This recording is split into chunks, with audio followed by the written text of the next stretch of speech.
I recently posted on Facebook about different exercise equipment that you can buy for your home. And this is actually one of the things that I posted about. This is a resistance band set, like a loop band set. Comes in a pack of 4.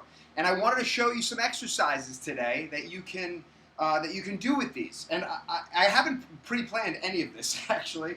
I'm just going to kind of roll off some ideas on different exercises that you can do. So I'm going to start with the biggest band because there's 4 different bands and they all have different resistance levels. The first one I'm going to do is a deadlift.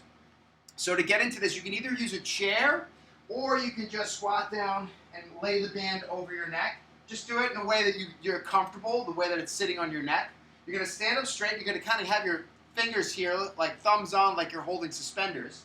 And then go in for deadlifts. Now, the more you do this as a stiff-legged deadlift, which is like more hamstring, the better, the more you'll feel it, depending on the intensity of the band.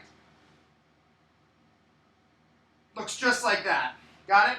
Let's keep it here because we can actually jump in right into squats from there. I can use the resistance of the band to push outward and drop into a squat and drive straight up. Just like that. Just to add a little bit of resistance to what is already my body weight squat, drawing me down and giving me even more resistance at the top as I go, as I ascend to the top of it. You can also do a squat as well in an overhead position using maybe this is the second lightest band, right? Pressing it up, having your feet staggered or standing nice and wide, and drop into an overhead squat where the band is directly over your feet and back up. This is great for actually building some core strength as well. But that's one of my favorites. Let's see, what else we got? We can actually utilize this same band for shoulder press. So if we anchor it behind our head, like we were going to do a deadlift, but we press straight up and then drive the elbows open at the back, this is a great little shoulder press position for you. Ooh, another one that I really love is actually a chest press one. So I could probably go a little bit heavier on this one, but I'll show you with this one. So what this does is basically what I've done is I put this in a position to do push-ups. And all I'm doing is making my push-ups a little bit more difficult. So I drop in and drive off. As I get to the top, it gets more difficult on the push, which is nice because most people spend most of their time doing their push-ups here. So this allows you to get a little more burn out of your standard push-up. I really love that one. Another one that's fun with these is a pull-apart. So let's say you want to work. So a lot of us do a lot of anterior work, our chest, our shoulders pushing forward, but we need to open up our chest, and these pull-aparts are fantastic for that. Notice I'm hitting my nipple line or just above my nipple line, and I'm driving the band behind me.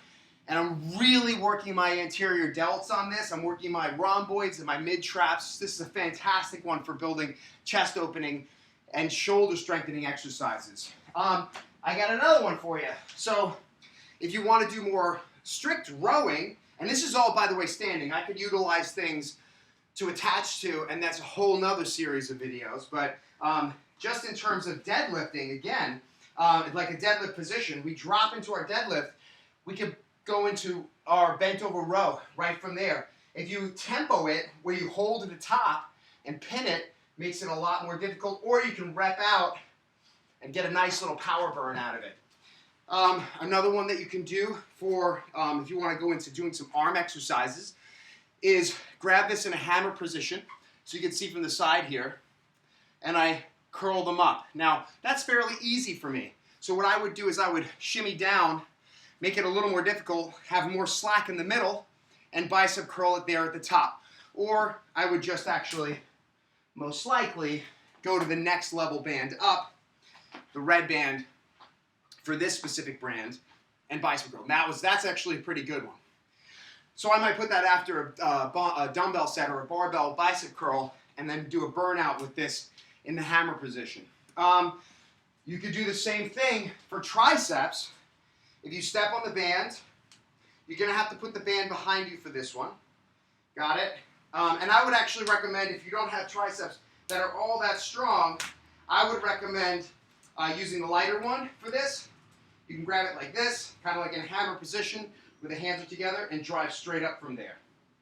Got it? And just so you can see it from the front, I'm pushing out like this, and my hands, here I'll show you, my hands are like this behind me as I press up, and I keep them pinned together, and that allows me to really get a nice isolated burn. I don't want to drive my elbows out.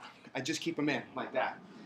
So those are just a few off the top of my head with these that you can utilize these for. Now, you can do so much stuff with these kinds of bands, and they are in total $40, I think, or $30, depending on what company you order from.